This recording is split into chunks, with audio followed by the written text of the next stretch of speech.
Hi friends, welcome to my channel. గగనిక భూమికి ఇష్టం లేకుండానే పెళ్ళి ఫిక్స్ చేశారన్న సంగతి తెలుసుకొని శరత్చంద్రకు ఊహించని షాక్ ఇచ్చిన గగన్. అది చూసి శారద భూమి షాక్ అవుతారు. మరి నిజంగా ఉదయ్ ద్వారా భూమి ఇంటికి వెళ్తున్నానని ఉదయ్ చెప్పటం, గగనిక కావాలనే పెళ్లి కూతురు అంటే చేసుకునే అమ్మాయికి ఇష్టం లేకుండానే పెళ్లి సంబంధం కుదిర్చేస్తారా అన్నట్టుగా మాట్లాడడంతో ఉదయ్కి కొంచెం అనుమానం వస్తూ ఉంటుంది. మరి నిజంగా శరత్చంద్ర భూమికి ఇష్టం లేకుండానే పెళ్లి ఏర్పాట్లు చేశాడన్న సంగతి తెలుసుకున్న ఉదయ్ మరి గగన్ చెప్పిన మాటలు విని పెళ్లి క్యాన్సిల్ చేసుకోబోతున్నాడా? నిజంగా ఏం జరుగుతుంది తెలుసుకోవాలి అంటే పూర్తి వీడియోలోకి వెళ్ళిపోదాం.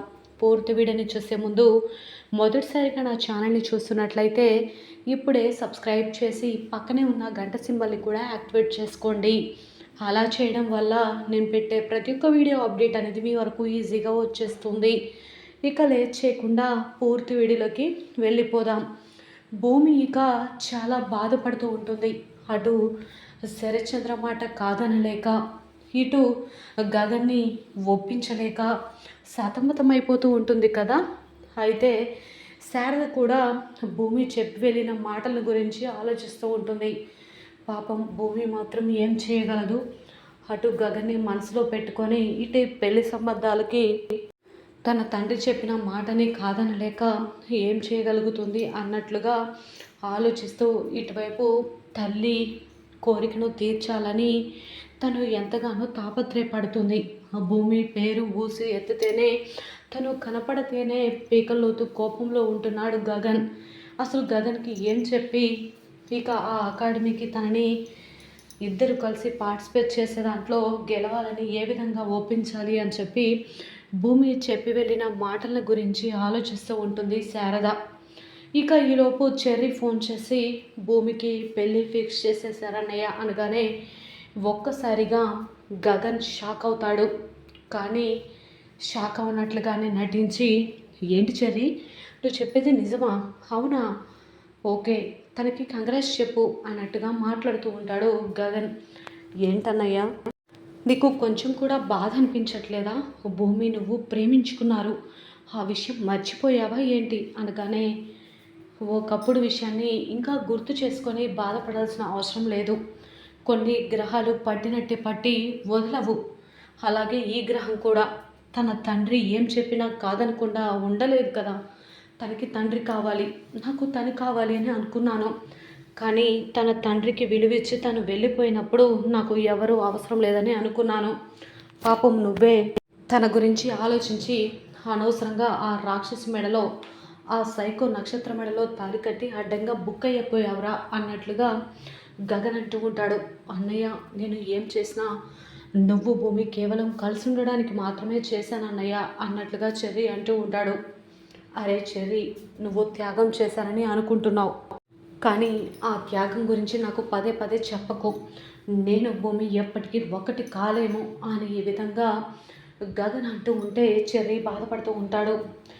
సరే, నీకు ఏం గిఫ్ట్ కావాలో కోరుకో, ఆలోచించి ఫోన్ చేయని చెప్పి ఫోన్ కట్ చేసి గగన్ ఇక ఒక్కసారిగా కుప్పకూలి కింద పడిపోయి ఏడుస్తూ ఉంటాడు. తనతో ఉన్న జ్ఞాపకాలు అన్నీ కూడా గుర్తు చేసుకుంటూ ఏడుస్తూ ఉంటాడు గగన్. అయినా భూమికి పెళ్ళి ఇష్టం లేదనే కదా ఇక్కడికి వచ్చింది. అయినా తను పెళ్లి సంబంధం ఇష్టం లేదని అంటుంది. కానీ అక్కడ చూస్తే పెళ్ళికి ఏర్పాట్లు చేశారు. అలాంటప్పుడు తనని ఏ విధంగా నమ్మాలి? అంటే తను ఎక్కడున్నా తన తండ్రి తన కోసం ఏం చేసినా తన తండ్రి మాట కాదన్నదనమాట. ఖచ్చితంగా పెళ్లి చేసుకోవడానికి సిద్ధపడి ఉంటుంది. లేకపోతే తన తండ్రి తనని అడగకుండా మాట ఇచ్చాడు అంటే తను కాదన్నదనే నమ్మకంతోనే కదా.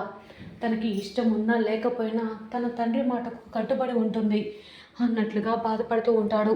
వెంటనే అమ్మ అమ్మ అని అంటూ ఉంటే శారద, ఏంటి గగన్, ఏమైంది అని అనగానే, అమ్మ ఇంట్లో స్వీట్స్ ఉన్నాయా అని అంటూ ఉంటే, స్వీట్సా, ఎందుకు గగన్ అనగానే, చెప్పమ్మా ఉన్నాయా లేదా అని అంటూ ఉంటాడు గగన్.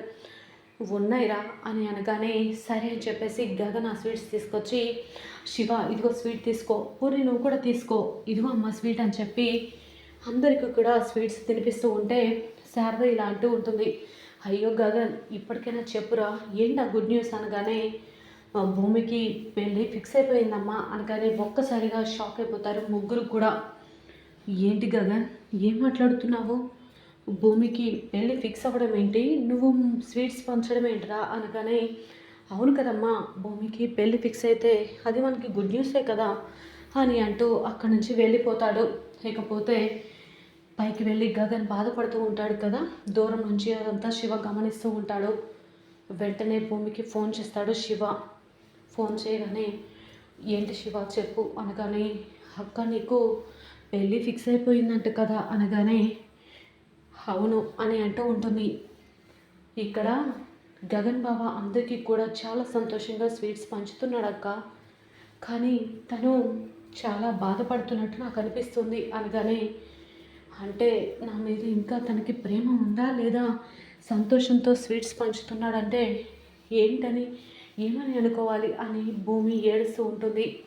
ఇకపోతే గగన్ కార్లో వెళ్తూ ఉంటాడు కదా, ఉదయ్ అనుకోకుండా ఎదురయ్యి కార్ లిఫ్ట్ కోసం ఆపుతాడు.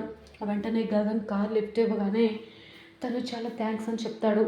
ఎక్కడికి వెళ్ళాలి అనగానే, నేను శరత్చంద్ర గారి ఇంటికి వెళ్ళాలి అని చెప్పి ఉదయ్ అనగానే గగన్ షాక్ అవుతాడు. కోపంతో ఒకవైపు రగిలిపోతూ ఉంటాడు. మళ్ళీ శరత్చంద్ర గారి ఇంటికా, శరత్చంద్ర గారు మీకు బాగా కావాల్సిన వారా అని అడుగుతూ ఉంటాడు గగన్. బాగా కావాల్సిన వారంటే మా డాడీకి చాలా క్లోజ్, ఇప్పుడు నేను ఆ ఇంటికి కాబోయే అల్లుణ్ణి అనగానే ఒక్కసారిగా సడన్ బ్రేక్ వేస్తాడు గగన్. ఉదయ్ షాక్ అయిపోతాడు. ఏంటండి ఏమైంది అనగానే, అదేం లేదు అని అంటూ ఉంటాడు గగన్. వాళ్ళ అమ్మాయి భూమి ఉంది కదా, తనకి నాకు పెళ్ళి ఫిక్స్ అయిపోయింది అని అంటూ ఉంటే, అదేంటి అమ్మాయిని మీరు చూసారా అని అనగానే, చూశాను ఫోటోలో అని అంటూ ఉంటాడు ఉదయ్. ఫోటోలో చూసారా అంటే డైరెక్ట్గా చూసి మీరిద్దరూ ఒకరికొకరు మాట్లాడుకోలేదా అనగానే, లేదండి అని అంటూ ఉంటాడు ఉదయ్. అప్పుడు వెంటనే గగన్ నవ్వుతూ ఉంటాడు. అదేంటండి పెళ్లి చేసుకోబోయే మీరు ఆ అమ్మాయి ఇద్దరు కూడా మాట్లాడుకొని ఒక అండర్స్టాండింగ్కి రావాలి కదా, అంటే ఈ రోజుల్లో కూడా ఇలా చూసుకోకుండా పెళ్ళి అని అంటూ ఉంటే, లేదండి తను వాళ్ళ నాన్న మాట కాదనగానే నమ్మకంతో శరత్చంద్ర అంకుల్ అలాగే మా డాడీ ఇద్దరు కూడా వాళ్ళ స్నేహబంధానికి అనుగుణంగా వాళ్ళు నడుచుకున్నారు, వాళ్ళ మాట మేము కూడా కాదనలేం కదా, అందుకే త్వరలో భూమికి నాకు పెళ్ళి అనగానే గగన్ ఇక మనసులో బాధపడుతూ ఉంటాడు. మరి నిజంగా భూమికి ఇష్టం లేని పెళ్ళి ఫిక్స్ చేసిన శరత్చంద్రకి గగన్ ఏ విధంగా షాక్ ఇవ్వబోతున్నాడు, ఏం జరగబోతుంది అనేది చూడాల్సిందే.